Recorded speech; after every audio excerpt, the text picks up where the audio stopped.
Cet homme, en train de se faire arrêter et embarquer par la police russe, est un ressortissant français nommé Laurent Vinatier. Il a été arrêté le 6 juin 2024 et désormais il attend son procès dans une geôle moscovite. Mais alors qui est-il et qu'a-t-il fait pour se retrouver en prison? On vous raconte ça tout de suite.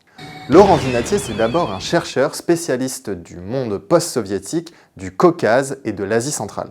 Après son doctorat, il a travaillé pour le secrétariat général de l'OTAN ainsi que pour l'International Crisis Group sur les questions d'Europe centrale et orientale. Mais il n'a pas fait que ça, il a aussi écrit des livres sur la guerre de Tchétchénie notamment. En tant que chercheur, il est associé à l'Institut Thomas More, un laboratoire d'idées franco-belge. Ajoutons à cela que depuis 2014, il travaille pour une ONG suisse, le Centre de dialogue humanitaire, une ONG qui fait de la médiation en cas de conflit.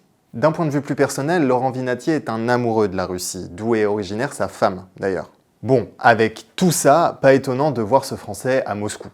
Mais alors, qu'a-t-il fait pour finir en prison? Le comité d'enquête russe lui reproche deux choses. Déjà, Laurent Vinatier ne s'est pas déclaré en tant qu'agent de l'étranger, un statut obligatoire pour quiconque entre sur le territoire russe dans le cadre d'un travail pour une ONG étrangère. Ensuite, et là c'est un peu plus flou, Laurent Vinatier aurait délibérément collecté des informations sur les activités militaires russes. Pour le premier délit, le chercheur qui reconnaît un oubli risque jusqu'à 5 ans de prison. Et pour le second, si jamais il est reconnu coupable, sa peine peut monter jusqu'à 20 ans de prison. Alors, du côté français, le gouvernement assure que non, Laurent Vinatier n'est pas un espion français et appelle à sa libération le plus vite possible.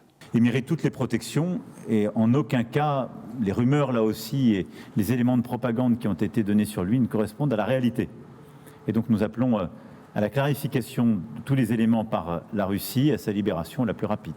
Mais bon, les choses n'ont pas vraiment l'air d'aller dans ce sens, puisque jeudi 4 juillet 2024, un tribunal moscovite a refusé la demande de placement en résidence surveillée formulée par le chercheur. Il restera donc en détention préventive jusqu'au 5 août minimum, dans l'attente d'un potentiel procès.